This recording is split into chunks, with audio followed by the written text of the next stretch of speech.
possa nos envolver em nossos corações, para que a gente possa se despertar para a nossa realidade realmente, conhecimento, entendimento, para a gente conseguir compreender realmente de onde a gente veio e para onde a gente vai. O Espiritismo ele veio tirar o véu sobre muitas das coisas que estavam ocultas, que até então nós não estávamos preparados para entender. E hoje nós já estamos um pouco mais maduros para compreender isso. Imagina um homem primitivo lá atrás, será que ele tinha uma ansiedade para a felicidade? Não, com certeza não. Mas hoje nós já temos isso, né? Quem é que não almeja a felicidade? Quem é que não tem esse sentimento de felicidade? Já é natural de nós buscarmos esse sentimento de entender. Mas felicidade ainda é algo que nós não conhecemos. Então como que a gente pode falar de felicidade, né? Por isso que a gente vai no Espiritismo. O Espiritismo, como diz, ele é consolador, o consolador prometido. Veja a palavra para a gente entender, consolador. É muito importante nesse momento que a gente se dê a oportunidade de fazer uma reflexão, cada um dentro de si, para entender realmente. Porque o Evangelho, ele não é água com açúcar, que a gente imagina, que é apenas um texto, uma mensagem, como se fosse um recurso cultural qualquer, um conhecimento material que a gente está procurando. Não. Ele é muito mais profundo que isso, e ao mesmo tempo muito simples. Por isso que nós temos uma dificuldade. A maioria das coisas entra por um ouvido e sai pelo outro. A gente não se dá a oportunidade de uma reflexão. É esse ponto o mais importante para nós, para falar de felicidade. Porque cada um faz uma pergunta para si mesmo: o que é felicidade? O que é felicidade? Se a gente imaginar por um irmãozinho que está no hospital com uma doença crítica, o que é felicidade para ele? Se a gente pensar naquele irmãozinho que está na rua, sem alimento nenhum, com fome, sem ter nada, o que é felicidade para ele? O que é felicidade para nós nesse momento? O que é felicidade para uma pessoa que está sem recurso financeiro nenhum? E o que é felicidade para uma pessoa que tem todos os recursos financeiros, que aparentemente, olhando para essa pessoa, achamos que ela é perfeita, que ela é plena, que ela é feliz?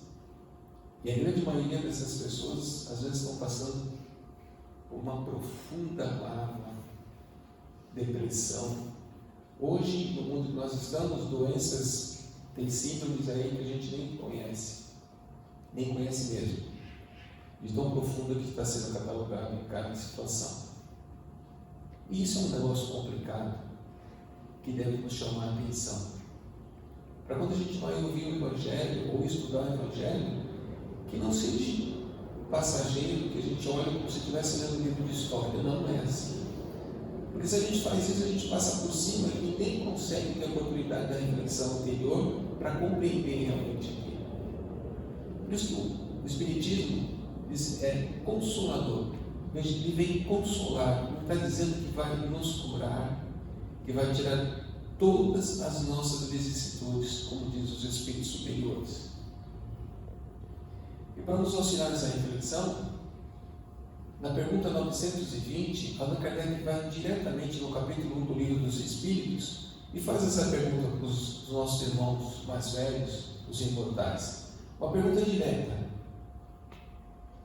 nós, espíritos no mundo de provas e expiações, podemos ser felizes? A resposta é direta: não, que não podemos. E diz que a felicidade é relativa, mas que nós podemos atingir a relatividade da felicidade. Relatividade.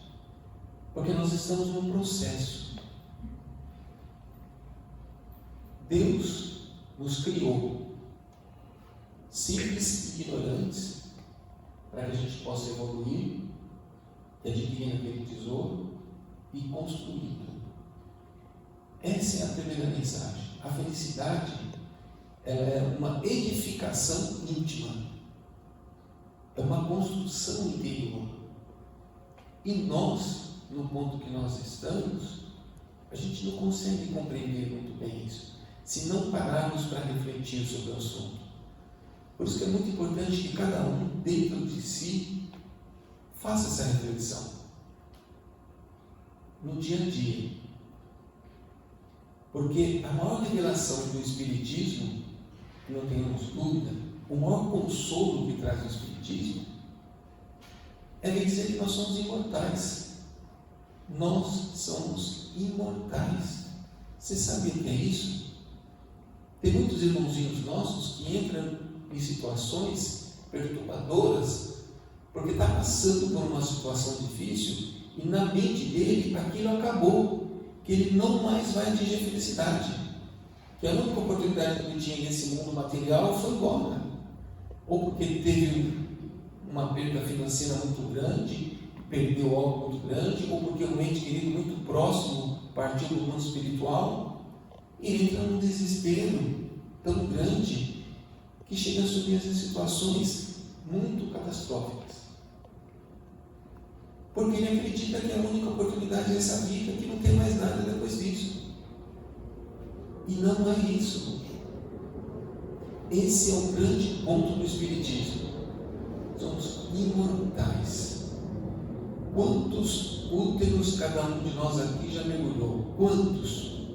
Quantos braços amorosos já não pegou como nossas mães naquele berço? E se a gente não fosse recebido para aquele irmãozinho, aquele bebezinho, totalmente indefeso, não tinha chance nenhuma de vingar e conseguir viver. Cabeça de pai. São todos irmãos, irmãos, todos têm oportunidade de se regenerar, de crescer. Para as mães, os pais e os avós que estão aqui vão entender muito bem. Para quem tem mais que um filho, é prazeroso ver dois filhos brigar, se atacar? Quando dois filhos estão brigando, a gente torce para um, tomara que ele ganhe, tomara que ele faça isso, é isso que a gente faz. Quando um dos filhos erra em cima do outro, a gente quer condenar ele eternamente? A gente faz isso? Na nossa envergadura, nós não temos ainda, não atingimos esse ponto de perversidade nesse ponto. Imagine Deus, nosso Pai. Quando ele vê um irmãozinho na rua assassinando, matando outro irmão, são filhos dele. E todos, sem exceção, vai ter a oportunidade de se regenerar. Todos. Espíritos eternos. 17º capítulo do Evangelho segundo o Espiritismo, sede logo perfeitos. Ou seja, estamos a caminho da perfeição. Estamos em busca dessa perfeição. Um outro ponto muito importante para que a gente possa facilitar a reflexão é que nós fazemos uma confusão muito grande de felicidade com prazer. Confundimos isso o tempo todo. Estou com fome, com muita fome. Sento na mesa, me oferece um prato de comida. Eu como. É felicidade ou é prazer? Termino de comer aquele prato. Estou satisfeito. Bem satisfeito. Alguém vem e me oferece um outro prato de comida naquele mesmo momento. É prazeroso? Não é prazeroso. Já me satisfez.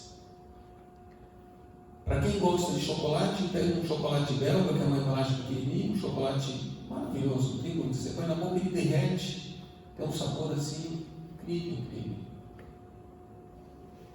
Quando alguém me dá um chocolate daquele que eu ponho na boca e como, é prazeroso? É 100% prazeroso. O segundo que eu vou ingerir é 100% prazeroso? Não. Ele vai ser 90% e alguma coisa. Aí no terceiro, quarto, quinto, já passa a ser prazer?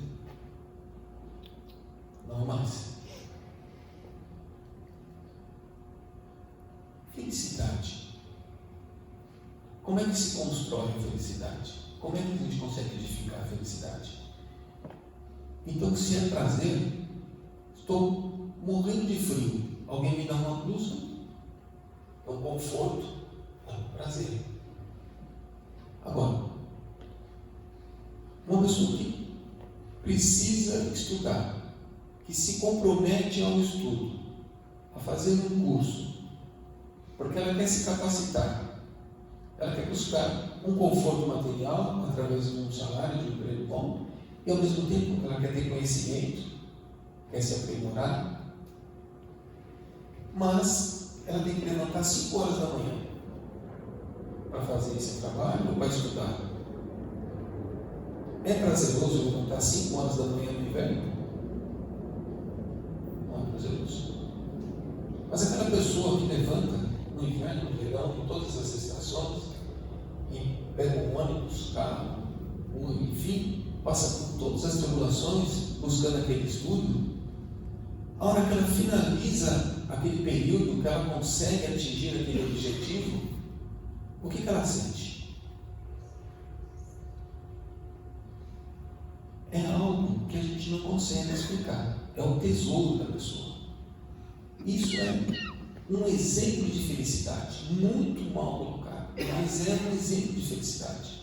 Ou seja, ela foi construindo aquele sentimento. Alguém consegue tirar aquilo dela? Não. Ah, mas é 1 ano, 2 anos, 3 anos, 4 anos. Ela foi se empoturrando aquilo, ela chega, a felicidade está demais, eu não aguento mais, como um alimento, como um chocolate? Não. Não dá para explicar. É como um amor. A gente ama. A gente consegue explicar o que é amor? Consegue, né? É um negócio difícil, porque está dentro, é um sentimento. A minha mãe, meu pai já foram para o plano espiritual, já partiram do tempo. E é comum, às vezes, eu sentir saudades da minha mãe, do meu pai, de momentos e tal. Agora, imagine alguém aqui chegar para mim e falar: Sérgio, para com isso, ter saudades. Aqui sobrado tem um monte de mãe. Vou arrumar uma mãe que vai te amar mais do que a sua. É assim que funciona? Uma mãe que tem um filho que vai para o mundo espiritual, está sofrendo, está chorando. Não, calma, vem cá, está cheio de filho aqui, órfão aqui. Pode arrumar um outro filho e já vai resolver, você não vai parar de sofrer. É assim que funciona? Vamos te arrumar um outro filho e não tenha dúvida que você vai desenvolver um amor para aquele outro filho, mas o amor daquele filho, ele vai acabar? A gente sente até demais. Ah, meu filho me ama tanto, não aguento mais tanto que ele me ama, está me nutrindo demais, para, não quero que você me ame mais. É assim, como um prato de comida? É assim que funciona? Então essa felicidade, ela é construída. De que maneira que ela é construída? De que modo que ela é construída? Felicidade, então, é uma meta? Não é uma meta. Não é uma meta a ser atingida. Felicidade é uma construção contínua. Ah, vai ter fim. De acordo com nossos irmãos mais velhos, em planos maiores, nunca. Somos espíritos eternos. Nós vamos estar o tempo todo construindo. Mas, na pergunta que Allan Kardec faz diretamente aos espíritos, na pergunta 920 até 923, depois vocês podem consultar, a resposta é direta aqui. Para espíritos que estão em mundo de provas e expiações, ainda não é dado esse entendimento da felicidade plena. Para nós ainda não é dado esse ponto. O que falta? Falta desenvolvimento de sentimentos dentro de nós.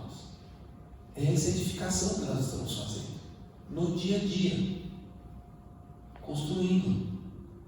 E uma conversa lá atrás que Jesus tem com Simão Pedro nos auxilia a gente entender um pouco isso. Porque no Evangelho, Jesus diz assim: o meu fardo é suave, quer dizer, o meu fardo é leve, né? E o meu jugo é suave. Veja que ele não está oferecendo a cura, não está dizendo: olha, Vocês não vão sair livres, felizes, sem ter nada. Está dizendo que é suave, que é leve, mas que tem. Mas que ele é suave. Para a gente poder entender. Porque o espírito em provas e expiações são os espíritos ainda imperfeitos. Um espírito imperfeito consegue fazer escolhas perfeitas? Não, porque é natural. Por isso que encontramos no Pai Nosso, seja feita a tua vontade. E é assim que a gente faz? Não. Nós acabamos escolhendo a nossa vontade, o que nós demonstramos que são as nossas paixões inferiores, mas que para nós aquilo é certo, as nossas escolhas, para nós aquilo está correto.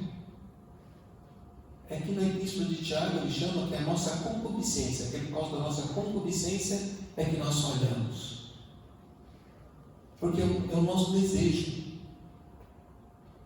E eles vêm nos trazer que cada um de nós, além desses desejos pequenos, imperfeitos, paixões inferiores, cada um de nós tem um desejo central. E que há muito a gente vem utilizando esse desejo. É o que o Chico chamava de tentação. Já diz o nome, isso é uma tentação. Imagina a dificuldade que nós temos para superar essa tentação. Já diz o nome. Quando nós nos deparamos com aquilo que naturalmente nos atrai, por causa da nossa concupiscência, aquilo que acontece fora acaba nos atraindo, e aí a gente acaba cometendo o que eles chamam de mal. E não é um mal na visão que a gente tem, um mal bruto que eu vou roubar, vou tirar. Não, mas no dia a dia, nas escolhas. É como o exemplo que a gente deu, uma pessoa que levanta às 4, 5 da manhã, aqueles que trabalham na lavoura, que levanta de madrugada para tirar o leite, para colocar, para acertar, aquela dificuldade, que no final de um mês, de um ano, ele vê o fruto do trabalho dele. É prazeroso? Não é prazeroso no momento que está fazendo, mas ele é edificante, ele fortalece a musculatura moral do espírito, que é o crescimento moral. Ele vai se fortalecendo, ele vai entender. E é essa escolha que nós temos que fazer. É fácil fazer a vontade do Pai que está no céu? Não é fácil. Os nossos irmãos do plano espiritual nos traz isso com uma clareza muito grande, que não é fácil, é muito difícil. Estar encarnado é algo muito difícil. E os nossos irmãos superiores que já passaram por isso têm um apreço muito grande por nós, porque sabem que é. Mas nós temos a plena capacidade, Deus nos dá tudo aquilo que precisamos para a gente conseguir atingir. Na pergunta 621, Allan Kardec pergunta para a espiritualidade: aonde está escrito a lei de Deus? Aonde está escrito a lei de Deus? A resposta é direta: na nossa consciência. Ou seja, está tudo em nós. Por que sofremos? Quem é que vem acusar e pôr espada em cima de nós? A nossa consciência. O que é o sofrimento moral? O que é o sofrimento moral?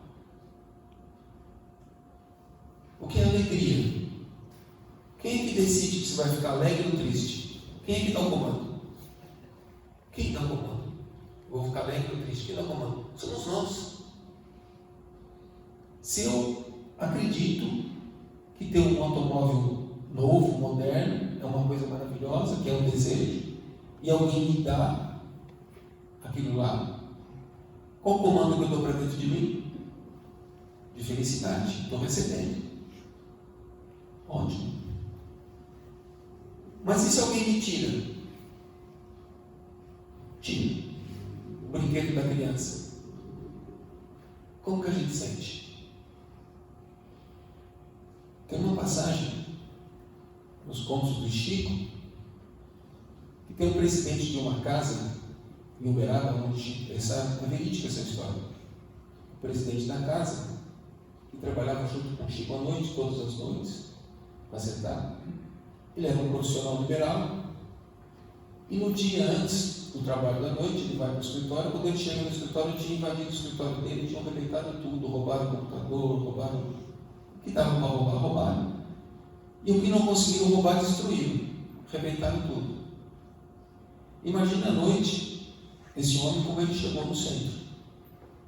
Chegou totalmente derrubado. Triste, né? Derrubado. Situação diferente, se você olhar com uma visão material, é um negócio complicado. Quando ele chegou, o Chico olhou para ele, viu ele, foi, abraçou ele, encostou a cabeça no ombro dele assim, e ficou quietinho ali, segurando ele. E ele percebeu que ele estava triste, ele ficou olhando, o Chico olhou para ele e falou assim: como é que está se sentindo? Ele falou: acho que você sabe. Ele falou assim: olha, vou dizer uma coisa para você. Você devia estar feliz. Ele falou: como feliz? Porque ele falou assim: é tão bom devolver. É tão bom devolver. Vocês entenderam? Você veja que para ele, naquele momento que tirou, é triste. E lá atrás, quantas coisas a gente já foi? Quanto nós já fizemos? A gente vai e coloca a mão no fogo e deixa queimar, a gente faz isso? Ou não deixa queimar? Por que a gente não faz isso? Porque sabe que queima, porque já queimou, já está somado em nós, é um conhecimento, não tem dúvida daquilo, a gente já sabe o que é. Esse irmãozinho que passou por essa situação de perder tudo que tinha, que aconteceu, ele vai fazer isso para o seu irmão, para o próximo? Tendo consciência do que é? Será que os nossos irmãozinhos que estão ali fora hoje, cometendo N barbaridades, será que tem consciência do que é? Os nossos políticos que roubam a merenda de uma criança da escola para comprar um carro zero, será que ele tem consciência do que é? Não. Mas nós julgamos com uma velocidade enorme. E é essa conversa que Jesus tem com Simão Pedro é que nos dá essa oportunidade dessa reflexão.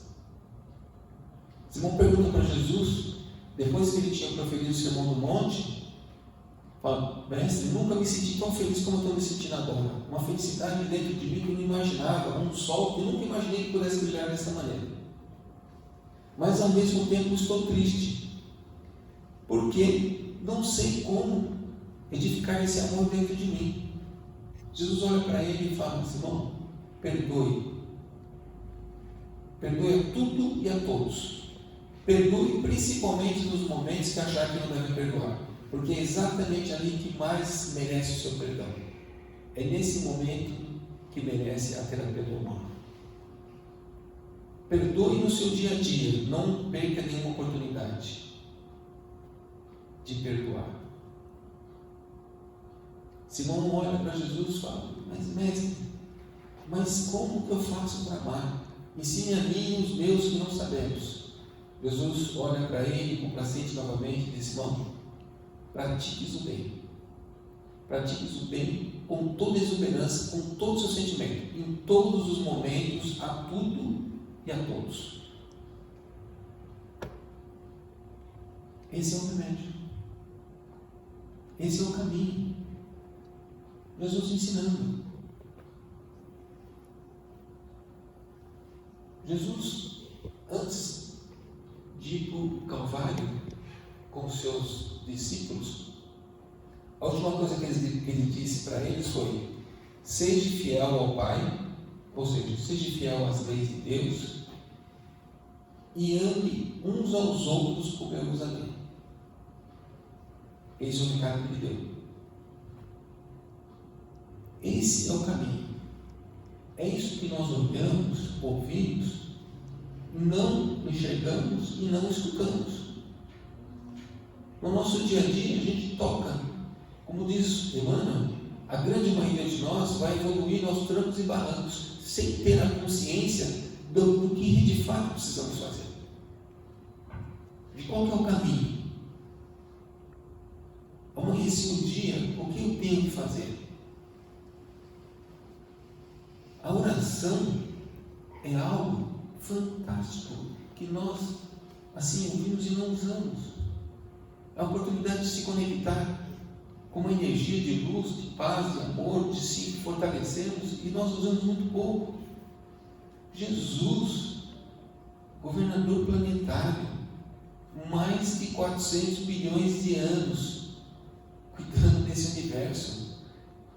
Quando esteve encarnado, ele se afastava o tempo todo para fazer oração, para se conectar com o Pai, para pedir inspiração. E nós, o que nós fazemos no dia a dia? Passamos meses, às vezes anos, sem nem pensar, vivendo. Deixa a vida me levar, a vida leva eu. É essa a oportunidade que a gente tem que dar para nós mesmos. Jesus fala o tempo todo que nós somos vítimas de nós mesmos. Nós somos vítimas de nós mesmos. E nós também podemos ser protagonistas do nosso crescimento, de nós mesmos. Porque somos nós, muitos os chamados e poucos os escolhidos. Muitos os chamados e poucos os escolhidos. Quem é que nos escolhe? Quem é que nos escolhe? Somos nós mesmos. Nós, a escolha é nossa, o tempo todo. A decisão é nossa. Somos nós que decidimos. Está em nossas mãos, o tempo todo. O tempo todo. A dor, graças à dor, a dor é o remédio. Graças a ela, que a gente sai daquele loop de pensamento, daquele desejo central, a gente tem a oportunidade de pensar e de refazer e de construir novamente. Cada um aqui já teve suas vicissitudes e seus problemas. A gente entra num problema, numa situação, depois que sai, a gente é a mesma pessoa. O que muda? É dentro, são sentimentos. É isso que nós ouvimos no Evangelho que diz: deixe morrer o homem velho. É isso que acontece. Quando a gente passa por uma situação dessa, a gente deixa aquele homem velho, aquela maneira antiga de pensar, e dá espaço para nascer um novo. A gente pensa diferente. É interior, não é fora. Está dentro, a gente sente. E aquilo passa, a gente esquece, dá um tempo com uma facilidade muito grande, e de novo vida leva eu. Não é isso, vamos nos despertar para esse momento. Oportunidade. Eu trouxe um texto aqui do irmão, eu vou ler, para não utilizar das minhas palavras, porque não são tão ricas como a do irmão, bem curtinho para a gente entender. O livro é Caminho, Verdade e Vida, né? Capítulo 18. O nome do capítulo é Purificação Íntima. Diz assim: cada homem tem a vida exterior conhecida e analisada pelos que o rodeiam, e a vida íntima do qual somente ele próprio poderá fornecer o testemunho. Aqui já estamos chamando a atenção da nossa intimidade. Está dizendo que as pessoas que estão à nossa volta, os nossos familiares, amigos, onde a gente convive aqui no centro, conhecem as minhas atitudes exteriores. Mas o que vai dentro do meu coração, alguém conhece? Alguém sabe qual que é a minha intenção de vir aqui falar? Que intenção que eu tenho? Qual que é a minha intenção? De me aparecer? De mostrar que eu sei alguma coisa? Que eu li, que não é meu, que eu fui buscar e trouxe aqui? Vocês acharam que eu sou uma pessoa boa, perfeita? Qual que é a minha intenção? É esta que vale. Essa é a intenção que vale. Ninguém sabe a minha intenção. Minha esposa, meu filho, meu pai, minha mãe não sabem a minha intenção. Os espíritos desencarnados sabem, conhecem o nosso íntimo, o nosso desejo central, tudo aquilo que tem. Por isso que nós ouvimos muito dentro do centro espiritual, tem o obsessor. O obsessor, como o nosso anjo da guarda, eles não podem intervir diretamente em nós. Não podem intervir diretamente em nós. Não tem esse direito. Nem o anjo da guarda para querer nos ajudar, e nem aquele que quer nos prejudicar. Então, como que eles conseguem agir sobre nós? sobre o nosso desejo. Se eu tenho desejo, vontade de comer um chocolate muito grande, imagine se na minha volta encostar mais 100 pessoas com a mesma vontade, canalizar na minha energia. Como é que a gente controla isso? Se eu sozinho já não controlo, imagina um monte. É assim que funciona. Se eu tenho uma intenção boa, a minha intenção aqui é boa. Minha intenção aqui é de ter um crescimento, de me aprimorar, de auxiliar no meu próximo para crescimento e conhecimento. Os Espíritos de Luz vão acompanhar, vão estar na minha volta e vão multiplicar isso. Vou receber intuições aqui para passar para vocês o tempo todo. É afinidade. A gente vê a abelha em cima de carniça? A gente vê? O que fica em cima de carniça? Mosca, né? Porque tem afinidade. A abelha fica onde? Onde tem néctar, onde tem mel. É afinidade. Então, o nosso íntimo é o que é importante. É aqui que ele está nos dizendo. Aí sim, o mundo interior é a fonte de todos os princípios, bons e maus. E todas as expressões exteriores guardam ali seus fundamentos. Presta atenção. Em regra geral, todos somos portadores de graves deficiências íntimas. Vou ler novamente. Em regra geral, todos somos portadores de graves deficiências íntimas, necessidades de retificação. Todos nós. Todos. Nós estamos num mundo de provas e expiações, estamos no hospital. Alguém interna uma pessoa no hospital sadia? Sem doença nenhuma? Você acha que está sadio, está bom, está usando uma saúde perfeita? Põe no hospital, vamos colocar ele na UTI, é assim que funciona. Se nós nascemos nesse mundo de provas e expiações, é porque aqui tem algo que nós necessitamos. A oportunidade que a gente tem.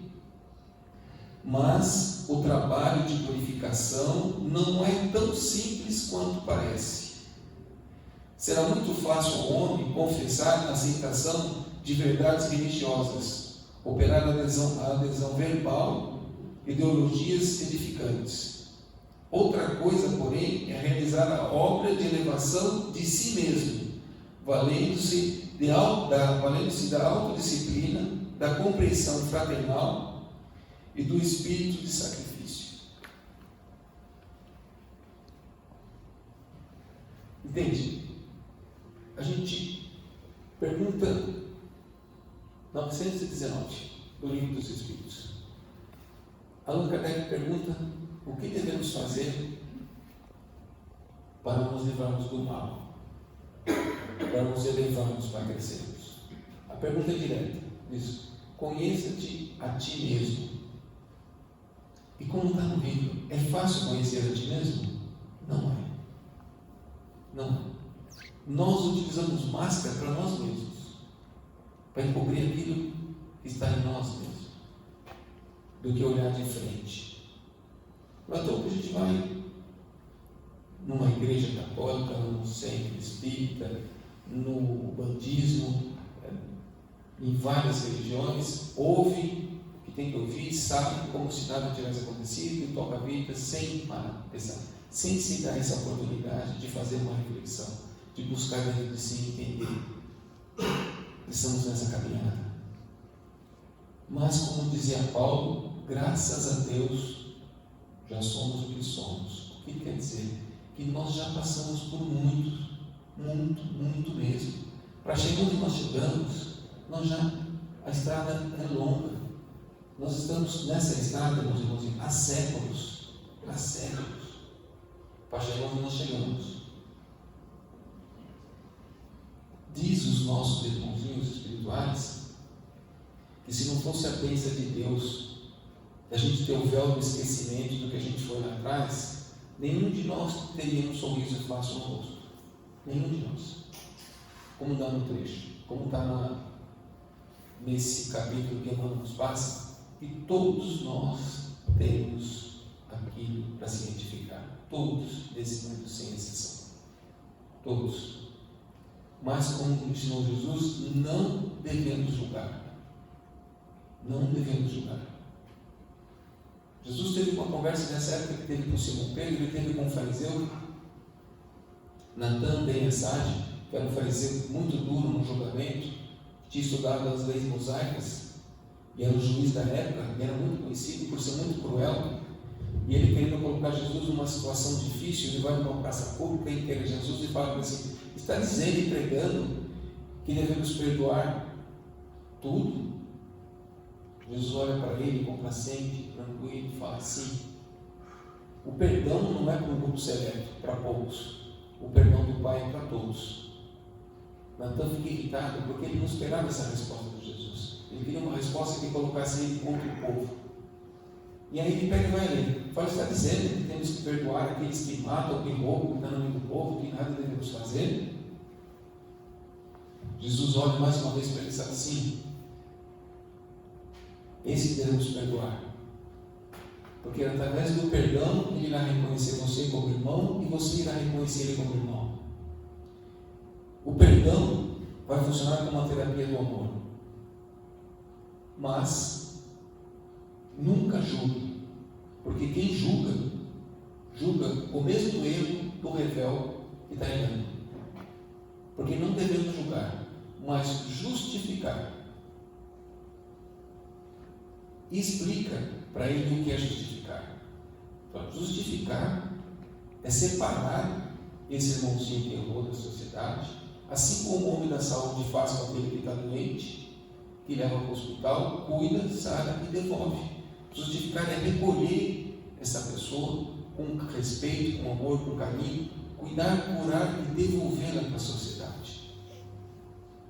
É isso que temos que fazer. E nós, sem perceber, nós julgamos o tempo todo. Julgamos. E não é isso. Portanto, o caminho para a felicidade, meus irmãos, não tenha dúvida, está no Evangelho. O caminho para a felicidade é o nosso próximo. O próximo é a seta. É através do próximo é que vamos atingir a felicidade. Nós só conseguimos ser felizes quando estamos auxiliando o nosso próximo. E como diz Francisco de Assis, quem que é o próximo?